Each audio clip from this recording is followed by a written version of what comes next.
Hello students, welcome to my new video. In last lecture we discussed what is determinant and how to solve 3 by 3 determinant and 2 by 2 तो अपने को 10th standard से ही पता था.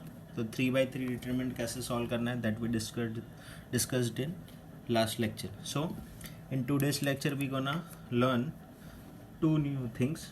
One is what is minors and what is cofactor of elements of a determinant. सबसे पहले एक observation देखते हैं कि मेरे 2/2 डिटरमिनेंट में कितने एलिमेंट होते हैं.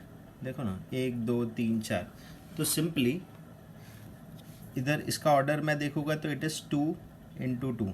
तो if I multiply this 2 into 2 4 आ जाएगा, राइट. ऑर्डर में तो 2 into 2 ही लिखना पड़ता है, पर if I consider this as a multiplication तो 2 into 2 4. तो टोटल नंबर ऑफ एलिमेंट कैसे मिलेगा इनको मल्टीप्लाई करने से. ठीक है, 3/3 में भी सेम होता है. लेट्स से ये मैंने एग्जांपल लिया था लास्ट लेक्चर में. तो how many elements are there? 1 2 3 4 5 6 7 8 9. ठीक है, सो इसका ऑर्डर की बात करो तो इट इज़ 3/3. तो if you multiply 3 into 3 you will gate 9. तो वैसे अपने को नंबर ऑफ एलिमेंट मिल जाएगा. तो आई कैन से कि number of elements is equal to total number of rows into total number of columns. ठीक है, अभी अपने को जो न्यू चीज़ें सीखनी है that is how to find minors and cofactor of element.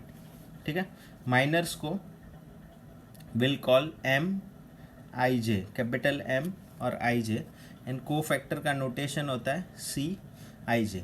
अभी एज यू कैन सी कि माइनर एंड को फैक्टर किसका मिलता है? एलिमेंट ऑफ अ डिटरमिनेंट का. तो एक चीज़ याद रखो, जितने नंबर ऑफ एलिमेंट हो गए डिटरमिनेंट में उतने ही टोटल नंबर ऑफ माइनर्स हो गए, उतने ही नंबर ऑफ को फैक्टर्स हो गए. ठीक है, नंबर ऑफ एलिमेंट कैसे मिल सकता है? एक तो बाय ऑब्जर्वेशन तुम लोग काउंट करके देख सकते हो, एंड ऐसे भी तुम लोग बोल सकते हो total number of rows into total number of column. ठीक है, तो कितने माइनर हो गए? 4 एलिमेंट वाला डिटरमिनेंट में 4 माइनर एंड 4 को फैक्टर. 9 वाले में 9 माइनर्स एंड 9 को फैक्टर. उसके आगे अपने को 2/2 एंड 3/3 ही है अपने सिलेबस में, राइट. नाउ देखो, फर्स्ट ऑफ ऑल माइनस कैसे फाइंड करना है, टेक्निक देख लो, सब जगह सेम ही अप्लाई होने वाला है. 2/2 हो कि 3/3 हो, राइट. नाउ माइनर्स, अभी मैं फर्स्ट एलिमेंट का माइनर ढूंढ रहा हूँ दैट इज़ A11 का. ठीक है, माइनर ऑफ A11, जैसा मैंने बोला माइनर को कैपिटल M से रिप्रेजेंट करता है, तो A11 के माइनर को we will represent with capital M और 1 1. ये जो एलिमेंट ऑफ ऑर्डर होता है 1 1, वो ऐसे ऐसे लिखते हैं, राइट. M11 अभी कैसे मिलेगा? M11 कैसे मिलेगा? सिंपली 1 1 बोले तो लास्ट लेक्चर में ही देखा था, this 1 means first row and second 1 represent column. तो फर्स्ट रो हाइड करो एंड फर्स्ट कॉलम हाइड करो, क्या बचेगा? A22 बचेगा. तो that you need to write here. तो ऐसे अपन माइनर फाइंड करेंगे. तो जो भी रो है, जो कॉलम है, उसको हाइड करके जो एलिमेंट बचता है उसको मैं माइनर बुलाऊंगा. ठीक है, अभी माइनर ऑफ A12 1 2 मतलब फर्स्ट रो हाइड करो एंड सेकेंड कॉलम हाइड करो, क्या बचेगा? A21. तो उसको M12 बुलाएंगे. माइनर ऑफ A12 शॉर्ट में इसको M12 बुला सकते हैं, and that is we found out this is A21. ठीक है, now next minor of A21 मतलब ये सेकेंड रो हाइड करो, फर्स्ट कॉलम हाइड करो. मतलब इन शॉर्ट वो जो रो में है उसको हाइड करने का, एंड जो कॉलम में वो हाइड करने का. ये फर्स्ट रो सेकेंड रो में है एंड फर्स्ट कॉलम में हाइड करो, क्या बचता है? A12. तो इधर मैं लिखूँगा it is A12. Now minor of A22 कौन से रो में है? सेकेंड रो में, एंड सेकेंड कॉलम हाइड करो, क्या बचेगा? A11.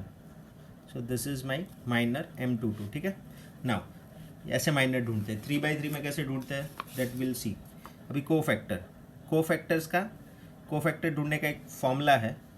कोई भी एलिमेंट का को फैक्टर ढूंढना है तो उसको एज वी डिस्कस कि उसको C से रिप्रेजेंट करेंगे. C फॉर को फैक्टर.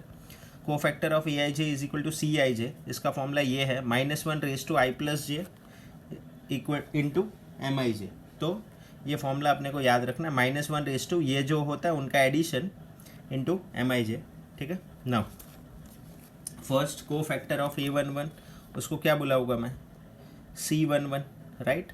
अभी फॉर्मूला देखो, यही फॉर्मूला मैं यूज़ करूँगा. -1 raised to 1 + 1 into MIJ. IJ की जगह पे उसका रिस्पेक्टिव वैल्यू आ जाएगा. मैं A11 का ढूंढ रहा हूँ तो ये C11 एंड M11 आ जाएगा. ठीक है, वो IJ नहीं रहेगा. एंड I1 है J1 है, तो obviously you can easily find out, ठीक है। तो -1/2, M11 मैं ऊपर से चेक करूँगा, दैट इज़ A22। अभी एक चीज़ तो अपने को पता ही होगी कि -1/2, ये चीज़ तो सबको पता है, -1/2 even power is +1 and -1/2 odd power is -1, ठीक है। ऑन सेम नोट मैं हर जगह यूज़ करूँगा, -1/2 इवन पावर इट इज़ +1, तो ये प्लस -1/1 इज़ 1, तो ये 1 into A22 is A22 itself, ठीक है। तो ऐसा मेरा कोफैक्टर मिलेगा। अपने को जो सम करना होगा उसमें तो ये नंबर होगा, राइट। तो नंबर होगा तो थोड़ा इजीली समझ में आ जाएगा। Now next is cofactor of A12, उसका नोटेशन आएगा C12, तो -1/1 + 2 into M12, right. -1/1 + 2 is 3, M12 मैं ऊपर से देखूँगा, M12 is A21, -1/3 is what, -1/2 odd power is -1, तो माइनस आगे आ जाएगा।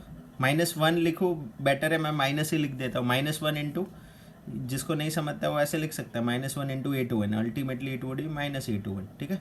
तो अगर -1/2 इवन पावर आएगा तो मेरा माइनर ही कोफैक्टर हो जाता है, देखो ना, C11 और माइनर देखो, रिस्पेक्टिव माइनर क्या है, M11 A22, ठीक है। तो यही मेरा कोफैक्टर हो जाता है। पर अगर -1/2 ऑड पावर आता है तो मेरा माइनर कोफैक्टर नहीं होता है। A12 का रिस्पेक्टिव को माइनर क्या है, A21, पर कोफैक्टर क्या है, -A21, तो सिर्फ साइन चेंज हो रही है, ठीक है। Now C21 easy, -1/2 + 1 into corresponding minor मतलब M21, तो -1/3 आएगा, -1/3 मतलब माइनस आगे आ जाएगा, राइट। -1/3 मतलब माइनस आगे आ जाएगा। M21 में ऊपर से लिख के देख लूँगा A12, तो इधर आएगा माइनस ऑफ A12। ये स्टेप पे भी तुम लोग M21 को रिप्लेस कर सकते थे, मैंने नेक्स्ट स्टेप में किया, दैट इज़ टोटली फाइन, ठीक है।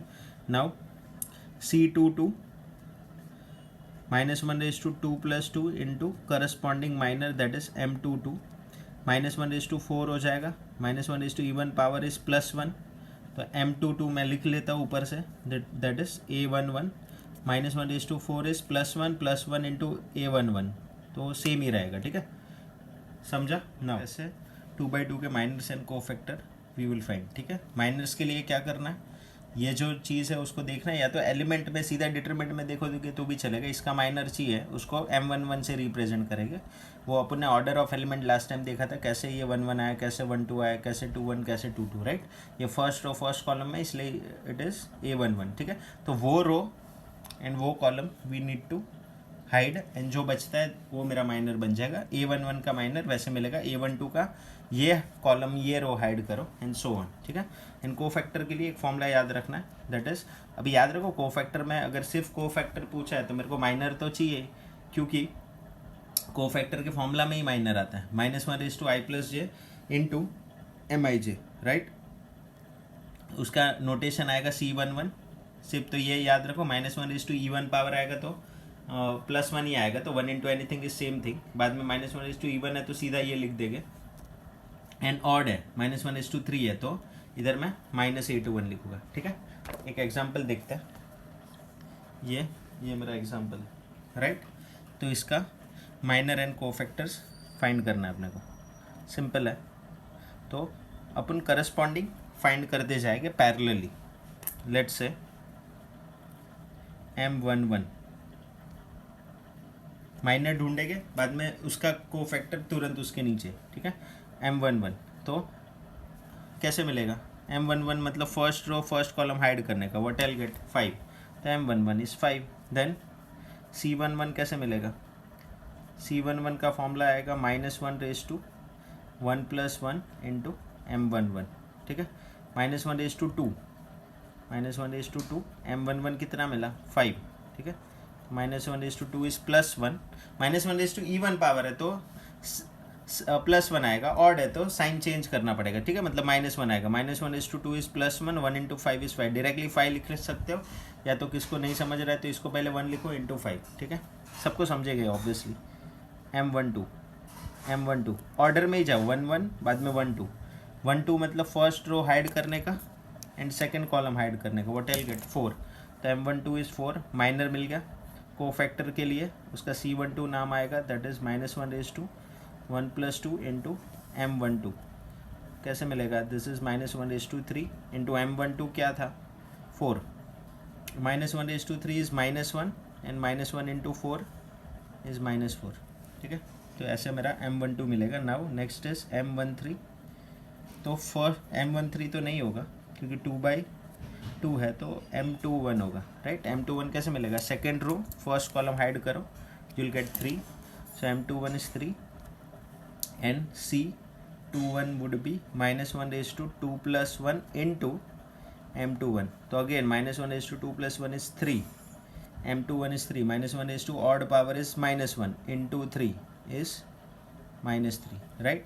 Now M22 second row second column hide करो, you will get 2, तो C22 is equal to -1/2 2 + 2 into M22, -1/2 4 हो जाएगा, M22 ऑलरेडी मेरे को मिल चुका है 2, -1/4 is +1 into 2, 1 into 2 is 2, directly 2 लिखोगे तो भी चलेगा, ये इतना दिखाने की ज़रूरत नहीं है, ठीक है।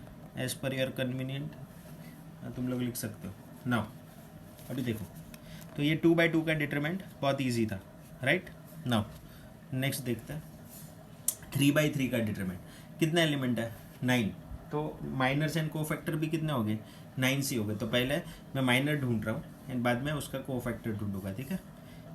अभी देखो ये ध्यान दो, नाउ पहला माइनर है M11, तो कैसे मिलेगा, सेम उसमें करते थे वैसा, first row and first column hide किया, तो क्या मिलेगा सर, अभी तो 4 एलिमेंट मिल रहे हैं, पहले तो एक एलिमेंट ही मिलता था, ऑब्वियसली एक रो हाइड करूँगा तो 4 एलिमेंट बनेंगे, तो उसका क्या करूँ मैं, तो अभी उसको मेरे को I need to put them in determinant, 2/2 का डिटरमिनेंट, ठीक है। यही मेथड है माइनर ढूंढने का 3/3 का, तो ये A22 A23 सेम ऑर्डर में, ऑर्डर चेंज नहीं करना है, ओरिएंटेशन चेंज नहीं कर रहे, ये ऐसे ही लिखना है, ठीक है।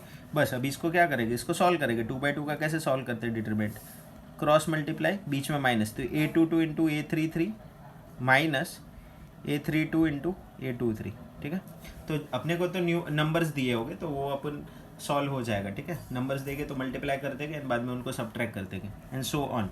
M12 कैसे मिलेगा, ध्यान दो, फर्स्ट रो हाइड करूँगा एंड सेकेंड कॉलम हाइड करूँगा, क्या बचता है A21 बचता है, A21 A31 एंड इधर 2 एलिमेंट बचता है A23 A33, सिंपल। अभी इसको मैं क्या कर लूँगा, डिटरमिनेंट सॉल्व करूँगा, A21 into A33 minus A31 into A23। अभी A13 कैसे मिलेगा, A13 कैसे मिलेगा, first row third column hide करो, क्या बचेगा, ये 4 एलिमेंट बचेंगे, तो वो मैं लिख दूँगा A21 A22 A31 A32, determinant solve करेंगे, A21 into A32 minus A31 into A22, ठीक है। नाउ अभी देखो इधर M11 M12 M3 3 एलिमेंट थे ना फर्स्ट रो में, इसलिए 3 माइनर, फर्स्ट रो के 3 माइनर, बाद में सेकेंड रो के रिस्पेक्टिव 3 माइनर्स आएंगे, तो M21 बुलाओगा, M21 कैसे मिलेगा, second row first column hide करो, तो ये 4 एलिमेंट बचते हैं, तो ओरिएंटेशन चेंज नहीं होना चाहिए, ओरिएंटेशन चेंज नहीं होना चाहिए। देखो A12 बचेगा, तो इधर मैं लिख रहा हूँ A12, then A13 A32 and A33, ठीक है। इसको अभी सॉल्व कर लेंगे, कैसे सॉल्व करेंगे, इजी है, A12 into A33 minus A32 into A13, ठीक है। अभी A22 मतलब सेकेंड रो सेकेंड कॉलम, ये कॉर्नर के 4 एलिमेंट बचते हैं, A11 A13 बाद में A31 एंड A33, बस इसको सॉल्व करने अपने को आता है, A11 into A33 minus A31 into A13। अभी 2 3 कैसे सॉल्व करेंगे, सेकेंड रो थर्ड कॉलम, तो ये दो एलिमेंट बचेंगे, तो ऊपर A11 A12 नीचे A31 A32 and so on. तो इसको सॉल्व करना अभी अपने को आता है A11 into A32 minus A12 into A31। अभी नेक्स्ट आएगा, सेकेंड रो कंप्लीट हो गया। अभी सेकेंड M31 M32 M33, ठीक है, M31 M32 M33। तो M31 मतलब थर्ड रो, फर्स्ट कॉलम को हाइड करो तो you will get this 4 element. उसको सेम ऑर्डर में लिखो, A12 A13 A22 A23। तो इसको सॉल्व करेंगे तो ये A12 into A23 minus A13 into A22, ठीक है। M32 third row second column, तो ये 4 बचेंगे, A11 A21 A13 A23। Determinant solve कर देंगे, इजी है। A11 into A23 minus A13 into A21। अभी M33 कैसे मिलेगा, third row third column hide करो, you will get this 4 element. तो A11 A12 A21 A22 solve कर लेंगे तो A11 into A22 minus A12 into A21, ठीक है। तो ऐसे अपने को 9 माइनर्स मिल जाएंगे। तो 9 एलिमेंट 9 माइनर्स, ठीक है। नाउ नेक्स्ट, कोफैक्टर्स कैसे मिलेंगे, कोफैक्टर्स कैसे मिलेंगे, सेम फॉर्मूला कोफैक्टर का सेम ही रहेगा। CIJ का फॉर्मूला था -1 I + J इंटू MIJ। तो कोफैक्टर में अपने को माइनर्स तो चाहिए ही, ठीक है, कोफैक्टर में वी नीड माइनर्स, ठीक है। तो C11 क्या आएगा, -1 I + J इंटू MIJ, मतलब इधर मेरे को 1 + 1 लिखना पड़ेगा, इधर M11। तो ये -1 इंटू M11 मैं पीछे से लिख के बता दूंगा कि it is A22 A33 A22 A33 minus A23 into A32, ठीक है। तो उसका इश्यू नहीं है अपने को, तो नंबर दिए होंगे तो उसमें डायरेक्टली नंबर होगा, तो ये इतना बड़ा एक्सप्रेशन नहीं आने वाला है, ठीक है। तो don't worry, -1 is +1, 1 into anything is same thing. तो this would be A22 minus A33 into A23 into A32, ठीक है।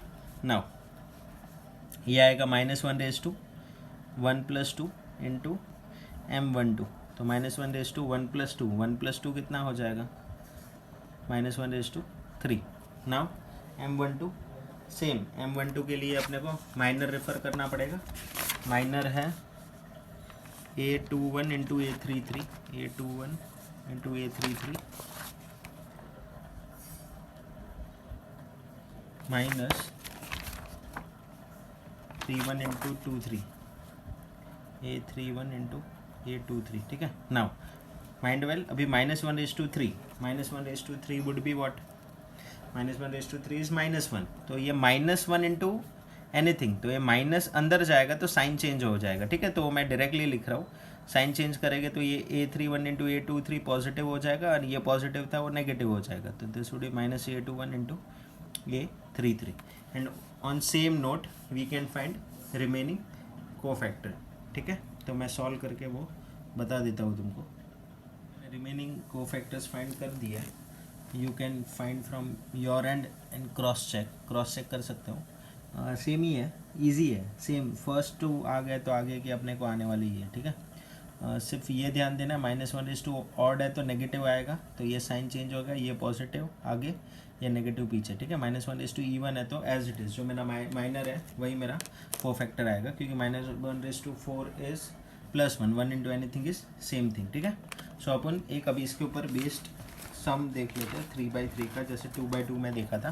This is my question, let's say I need to find minors and cofactor of this determinant. तो minor सबसे पहले कितने minors, कितने cofactor, that we now all know 9 cofactors and 9 minors मिलने वाले, ठीक है। तो फर्स्ट इज M11 कैसे मिलेगा, first row first column hide करो, ये 4 एलिमेंट बचते हैं, उसका मैं डिटरमिनेंट में प्लेस करूँगा, सेम ओरिएंटेशन, राइट। तो ये क्या आएगा, 2 2 4 -7, ठीक है। तो ये 4 + 7 डायरेक्टली 11 यू कैन राइट, ठीक है। नाउ करस्पॉन्डिंग कोफैक्टर C11, इसमें तो साथ में ही कोफैक्टर ढूंढेंगे, अलग अलग नहीं ढूंढेंगे, ठीक है। तो सम में तो साथ में ही ढूंढ लेंगे। तो C11 आएगा -1/1 + 1 into M11, -1/2 that is E1, -1/2 is +1, ठीक है। तो 1 इंटू M11, M11 11 है, तो 1 इंटू 11 इज 11। नाउ M12 कैसे मिलेगा? First row second column hide करेगी, कौन बचेगा? 1 5 एंड -1 2, तो क्रॉस मल्टीप्लाई करेंगे, 2 1 ज़ा 2 -5, तो 2 - 5 इज 7, ठीक है। Now cofactor C12 is -1/1 + 2, odd है तो -1 आएगा, इवन होता तो +1, तो -1 इंटू M12 ऑलरेडी पता है 7, या -1 इंटू 7 इज -7, ठीक है। नाउ M13 मैंने फाइंड करके रखा है क्योंकि अभी वो सेम है।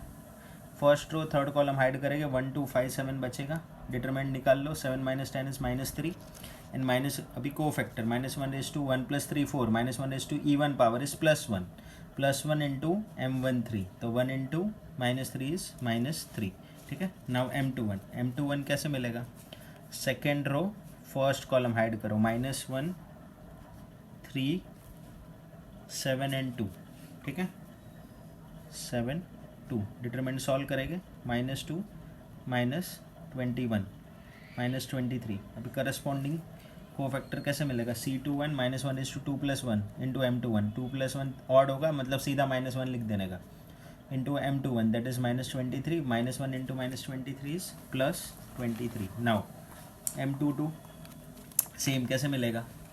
Second row second column hide करो, तो कॉर्नर वाले एलिमेंट बचेंगे 2 3 5 2, तो 2 3 5 2 मेरा डिटरमिनेंट में आ जाएगा, 2 2 ज़ा 4 -15 -11, बाद में कोफैक्टर के लिए -1/2 2 + 2, -1/2 even power is +1 into -11 that is -11, ठीक है, and so on. M23 same, second row third column hide करेंगे, सेकेंड रो थर्ड कॉलम 2 -1 5 7, सिर्फ वो ध्यान देने का माइनर में बराबर ढूंढूँ, एंड कोफैक्टर का फॉर्मूला बराबर अप्लाई कर रहा हूँ कि नहीं, -1/2 ऑड है तो -1 इंटू डायरेक्टली, ये -1/5 लिखने की ज़रूरत नहीं है, directly you can write -1, odd है वो माइंड में देख लिया, -1 इंटू M23 तो -19 and so on. M31 M32 M33 on same note अपन फाइंड करने अभी अपने को आता है। M31 के लिए third row first column hide करेगी, इसमें third row second column and third row third column, तो सेम ही चीज़ करना है, रिपीटेड चीज़ करना है। तो now you can find out remaining 3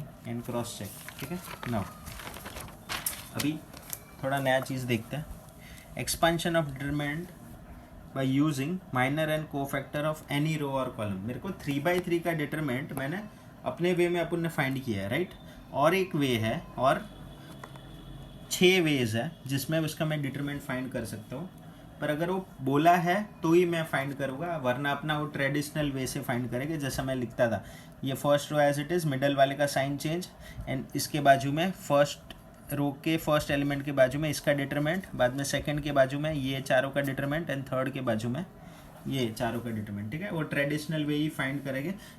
अगर स्पेसिफाई किया है कि find the determinant using first row, या तो expand determinant along first row second row third row, या तो स्पेसिफिकली बोला है तो ही मैं ये मेथड यूज़ करूँगा, वरना अपना ट्रेडिशनल मेथड ही यूज़ करने वाला हूँ। अभी देखो इसका फॉर्मूला है डायरेक्टली कैसे, first row along first row बोला है तो क्या लिख करने का, देखो ध्यान दो,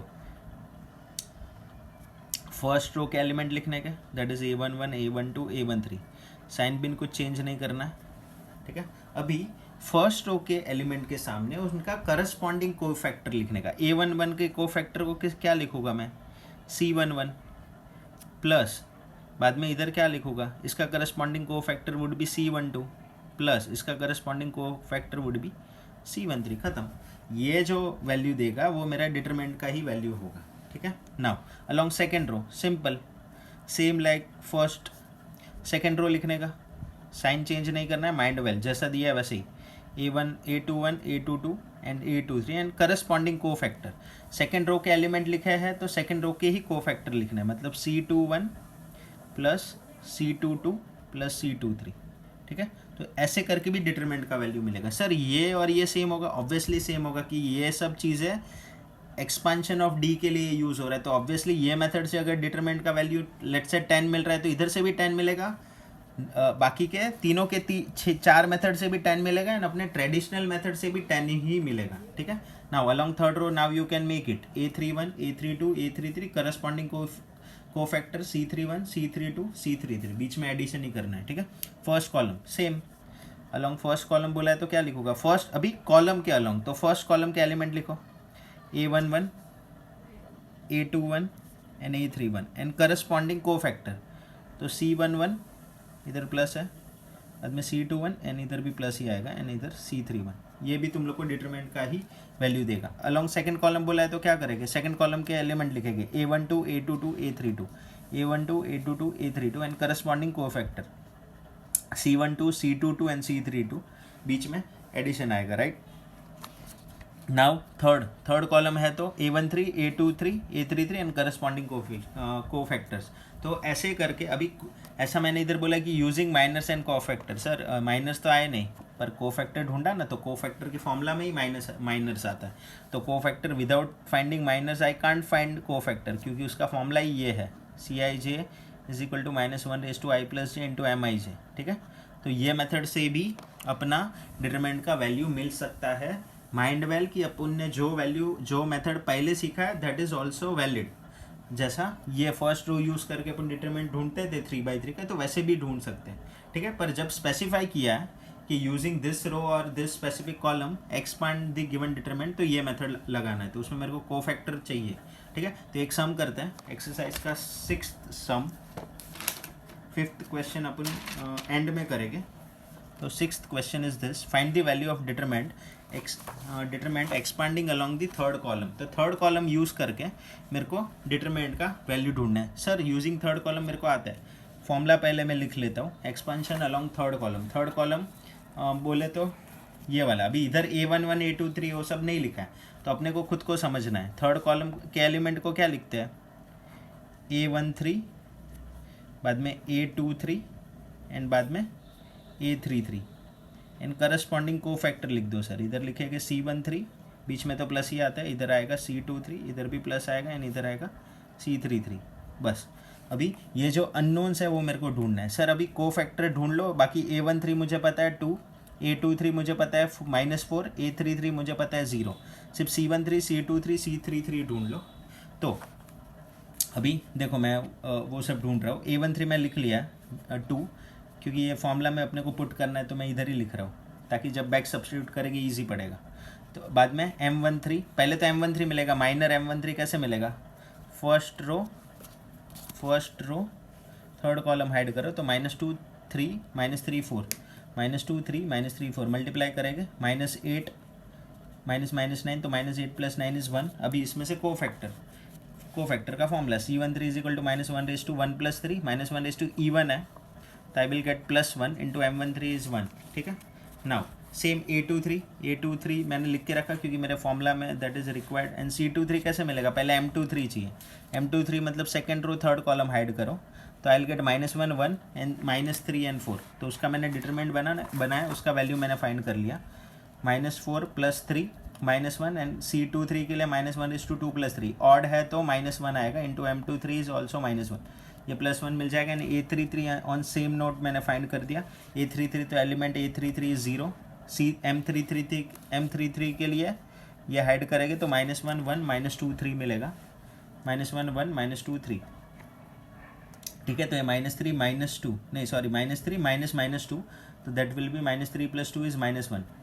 अभी कोफैक्टर ढूंढ लेंगे, तो सब अननोन अपने को मिल चुका है। अभी नाउ अपने को simply I need to resubstitute in this, तो वैल्यू ऑफ डिटरमिनेंट मैं हेडिंग देता हूँ, वैल्यू ऑफ डिटरमिनेंट, अगर उसका कोई नाम दिया होगा एग्ज़ाम में तो मैं वही लिखूँगा, डिटरमिनेंट का जो भी से ABCD जो भी लिखा हो is equal to put the values.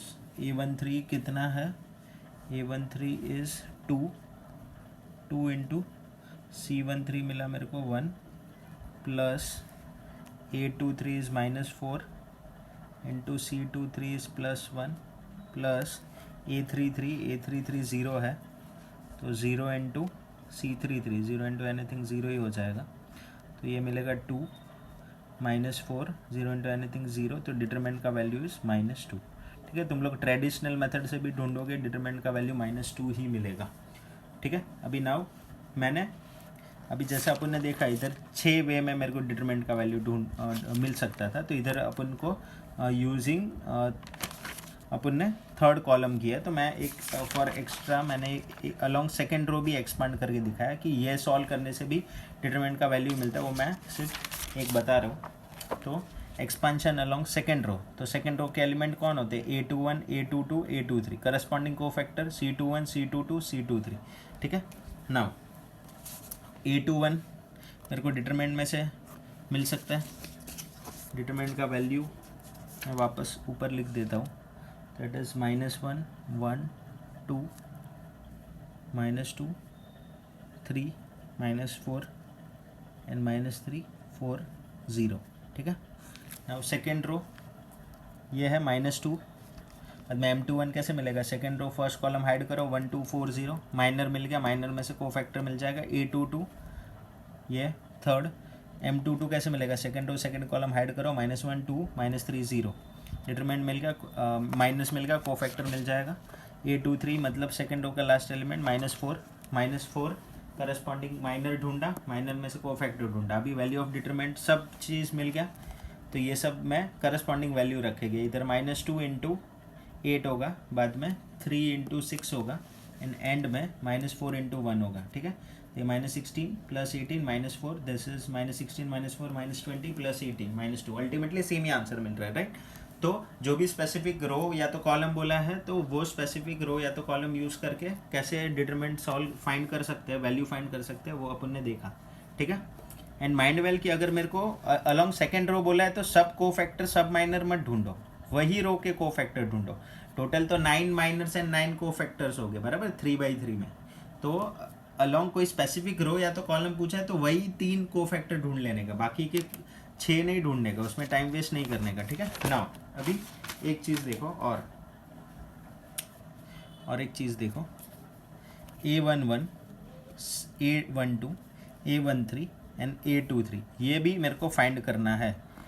Let's say वापस मैं इधर डिटरमिनेंट नोट डाउन कर रहा हूँ, इट इज़ -1 1 2 -2 3 -4 एंड -3 4 0, ठीक है। अगर लेट्स से ये पूछा है तो सेम ट्रेडिशनल वे में ये सब चीज़ें ढूंढ लेंगे, पर ये एक ऑब्जर्वेशन के लिए एक MCQ में पूछ सकते हैं। नो डाउट कि 11th स्टैंडर्ड में भी तुम लोग को MCQ तो आएगी एग्जाम में, यूनिट टेस्ट हो सेमेस्टर हो, उसमें MCQ तो आने वाली ही है। तो एक ऑब्जर्वेशन देखो, A11 तो फर्स्ट रो, ये मैं ऑब्वियसली ये आगे की तरह ही करना है, C21 ढूंढ लो, C22 C23, पर ऑलरेडी मैंने ढूंढ के रखा है, इसलिए वापस मैं इधर नहीं ढूंढ रहा हूँ। अभी A12 is what 1, A13 is what 2। अभी C21 मैंने ढूंढ के रखा था, C21 ढूंढ के रखा है, C21 is 8, C22 is 6 and this is 1, तो 8 6 और 1 है, तो 8 6 और 1 है, राइट। तो ये -8 आएगा, +6 +2, तो ये -8 ये +8 0 आ जाएगा, ठीक है। ये 0 आया। सर ये तो डिटरमिनेंट का वैल्यू नहीं आया, मेरा डिटरमिनेंट तो का वैल्यू तो -2 है, तो आपका तो वैल्यू 0 आया। पर माइंड वेल ये कौन से रो के एलिमेंट्स हैं, A11 A22 फर्स्ट रो के एलिमेंट कौन से रो से है, फर्स्ट रो से, ठीक है।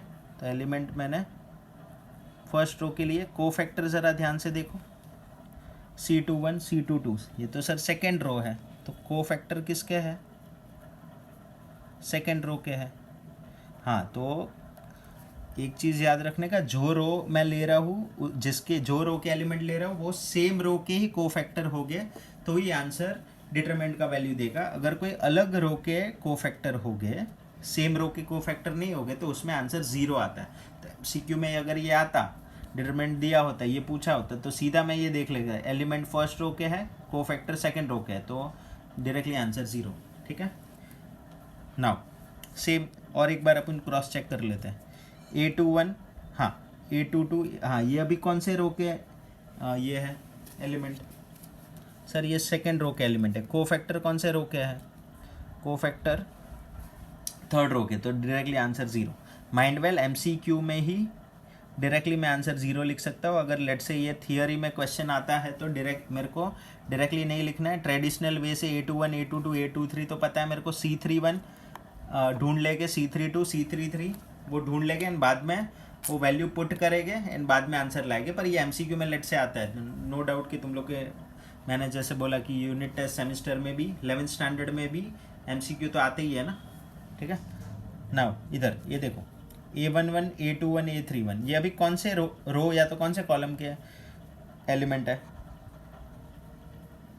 एलिमेंट है फर्स्ट कॉलम के, ठीक है। किसी को रो के और कॉलम के नहीं समझता है तो ये देख लो क्या चीज़ फिक्स रह रहा है, देखो ये 2 2 2 फिक्स रहा है बराबर, ये फिक्स है मतलब कोई तो रो के एलिमेंट है, ठीक है। एंड कौन सी रो, पीछे का जो नंबर है वो चेंज हो रहा है, मतलब ये जो फिक्स है उतनी भी रो के एलिमेंट है। अगर पीछे वाला नंबर फिक्स है देखो इधर, तो वो उतनी भी कॉलम के एलिमेंट हो गए, तो ये फर्स्ट कॉलम के एलिमेंट है। एंड कोफैक्टर देखो, कोफैक्टर कौन से कॉलम के है, क्या फिक्स है, पीछे का 3 फिक्स है, ठीक है। तो ये थर्ड कॉलम के कोफैक्टर्स है, तो अभी मैच नहीं हो रहा है, एलिमेंट मेरा फर्स्ट कॉलम है एंड कोफैक्टर थर्ड कॉलम है, तो आंसर 0 आएगा। तो मिसमैच होता है कि फर्स्ट रो के एलिमेंट एंड सेकेंड रो के कोफैक्टर है तो आंसर 0 आता है। अगर मैच होता था कि फर्स्ट रो के एलिमेंट फर्स्ट रो के कोफैक्टर तो आंसर डिटरमिनेंट का वैल्यू आता है। तो एक मैं जनरलाइज चीज़ बताता हूँ कि सम ऑफ प्रोडक्ट्स, देखो ना सम है प्रोडक्ट किसका, एलिमेंट का एंड उसके कोफैक्टर का। देखो एलिमेंट तो मैं एक चीज़ जनरलाइज लिख सकता हूँ, sum of product of element of any row और कॉलम, मतलब रो है तो सामने रो के ही कोफैक्टर होने चाहिए, कॉलम है तो कॉलम के ही कोफैक्टर होने चाहिए। उसमें मैच वो नहीं करने का कि इधर मैं फर्स्ट रो के एलिमेंट लिख रहा हूँ एंड इधर मैं सेकंड कॉलम के कोफैक्टर लिख रहा हूँ, तो उसका कोई स्टैंडर्ड रिजल्ट नहीं है। अगर सेम रो के एलिमेंट के साथ सेम रो के कोफैक्टर है, सेम रो के, ये देखो element of any row and cofactor of same row, same row के एलिमेंट है तो वो क्या देगा, will give value of determinant, मतलब डिटरमिनेंट का वैल्यू देगा। अगर मैं एलिमेंट कोई रो का ले रहा हूँ एंड कोफैक्टर कोई सम अदर रो का ले रहा हूँ तो वैल्यू क्या देगा, आंसर 0। देखो ना आंसर 0 देगा। And same stands with a column, कोई मैं कॉलम का एलिमेंट लिया एंड कोफैक्टर सेम कॉलम के लिए तो आंसर डिटरमिनेंट आंसर देगा, जो होगा वो डिटरमिनेंट का वैल्यू होगा। पर मैं एलिमेंट कोई कॉलम का ले रहा हूँ एंड कोफैक्टर कोई अदर कॉलम का ले रहा हूँ, सम अदर कॉलम, तो आंसर 0 आएगा, ठीक है, समझा। तो डायरेक्टली मैं आंसर MCQ में लिख सकता हूँ एंड उसमें तो अपने को नो डाउट ये करना ही पड़ेगा। नाउ एक क्वेश्चन बचा था, क्वेश्चन 5, ये एक्सरसाइज का लास्ट क्वेश्चन एक बचा। हाँ सिंपल है, सेम ही चीज़ करना है कि find minors and cofactors of second row of determinant. तो सेकेंड रो मतलब A21 A22 A23, ठीक है। हाँ और वेरीफाई A21 M21, M21 मेरा माइनर है, is equal to value of A, is equal to value of A and this is equal to value of A. तो मैं फर्स्ट कर लेता हूँ, ये तुम लोग होमवर्क में ट्राई कर सकते हो, बहुत ईजी है, ठीक है। ये देखो ना, ये तो तुम लोग ये सब देखे बिना ही बोल सकते हो। वेरीफाई करना मतलब क्या, इट इज़ नॉट नेसेसरी कि इक्वल आए, प्रूव दैट नहीं है। अभी देखो ना ये राइट ही होगा, तुम लोग देख सकते हो ये कौन से रो के एलिमेंट है, सर सेकंड रो के एलिमेंट है, ये आगे का फिक्स है, वो चेंज नहीं हो रहा है, तो सेकंड है, तो सेकंड रो के एलिमेंट, ये कोफैक्टर कौन से रो के है, सर ये भी सेकंड रो के ही कोफैक्टर है, तो ऑब्वियसली ये डिटरमिनेंट का वैल्यू देगा। तो वैल्यू ऑफ ए मतलब ये डिटरमिनेंट ही है, तो ये राइट ही है। पर ठीक है, अपने को वेरीफाई करना है तो सीधा वो शॉर्टकट नोट जो मैंने लिखा है वो यूज़ नहीं कर सकते, that is for only MCQs, ठीक है। नाउ अभी वैल्यू ऑफ ए, अपन ए का वैल्यू पहले ढूंढ के रखते हैं, बाद में ये सब माइनस हो सब। ए का वैल्यू अपन ट्रेडिशनल वे से ही ढूंढते हैं, जैसा अपन पहले ढूंढा करते थे। 2 लिखेंगे, फर्स्ट रो लिखेंगे, बीच वाले एलिमेंट का साइन चेंज करेंगे, ये +3 हो जाएगा, नहीं ये तो 5 है तो 5 ही रहेगा। 2 के बाजू में एक डिटरमिनेंट आएगा 2/2 का, तो ये हाइड करेंगे। So what I will gate 0 4 5 -7, 3 के इधर ये आएगा 6 1 4 -7, 5 के इधर आएगा 6 0 1 और 5, तो ये क्या मिलेगा 0 -20, ठीक है। 0 -20 +3, ये -42 -4, दिस विल बी 5 30 माइनस 0, ठीक है, 30 माइनस 0, इसको सॉल्व करेंगे।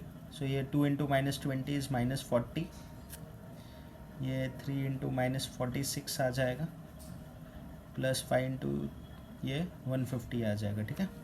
नाउ इसको सॉल्व करेंगे तो ये minus 40, 3 into minus 46 will be 6 3 18, 138 आ जाएगा, प्लस 150, तो ये मेरे को आंसर देगा ये 178, तो minus 28 is my value of A, ठीक है। तो ए मैंने ट्रेडिशनल वे से ढूंढा, क्योंकि इधर उसने बोला नहीं है कि value of a along first row या तो फर्स्ट कॉलम या तो कोई स्पेसिफिक कॉलम या तो रो नहीं बोला, तो अपन ट्रेडिशनल वे से ही ढूंढेंगे, ठीक है।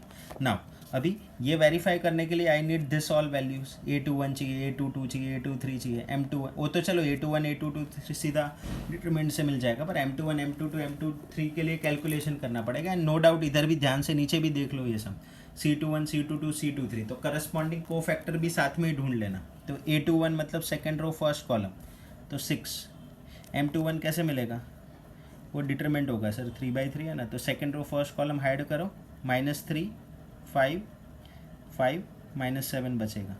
अब ये वैल्यू फाइंड कर लेते हैं, तो this will be 21 minus 25, so that is -4।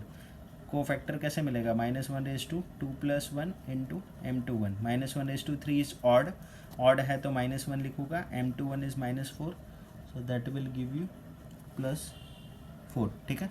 Now A22 कैसे मिलेगा, दिस इज 0, अभी माइनर कैसे मिलेगा, ये हाइड कर दो, 2 5 1 -7 2 5 1 -7, वैल्यू फाइंड करो, -7 -14 -5 -19, को फैक्टर के लिए -1/2 2 + 2 even, तो even है तो +1 इंटू -19, तो -19 A23 मतलब second row third column is 4, M23 कैसे मिलेगा, हाइड करो, सेकेंड रो थर्ड कॉलम 2 - 3 1 5 2 - 3 1 5, सो 5 2 10 -3 13, को फैक्टर मिलेगा -1/2 2 + 3 मतलब ऑड है तो -1 आएगा, इंटू M23 का वैल्यू लिखेगा -13, ठीक है।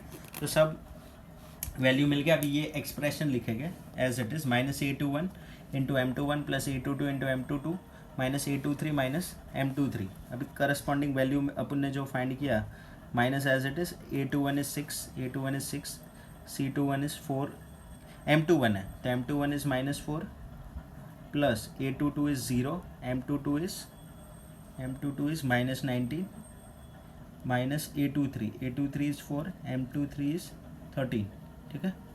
नाउ ये हो जाएगा 24 + 0, ये हो जाएगा 52, सो 24 - 52 इज़ -28। हाँ, तो is this equal to value of A, yes, A ये रहा, उसका वैल्यू ये रहा, ठीक है। तो I can say this is equal to value of A, ठीक है। तो वेरीफाई करने बोला था कि वैल्यू ऑफ ए और ये एक्सप्रेशन सेम आता है, yes they are equal. Now second you can find out, A21 पता है, A22 पता है, A23, सिर्फ इधर M21 के जगह पे C21 लिखना है, वो जो दिया है वैसा लिखना है, C21 C22 C23 ऑलरेडी मैंने फाइंड करके रखा है, ठीक है। तो वो तुम लोग क्रॉस चेक करोगे तो वो तुम लोग को इसका वैल्यू -28 मिलेगा, ठीक है। Now this was the last sum of our first exercise, so from next lecture onwards we will start with the second exercise. Thank you very much.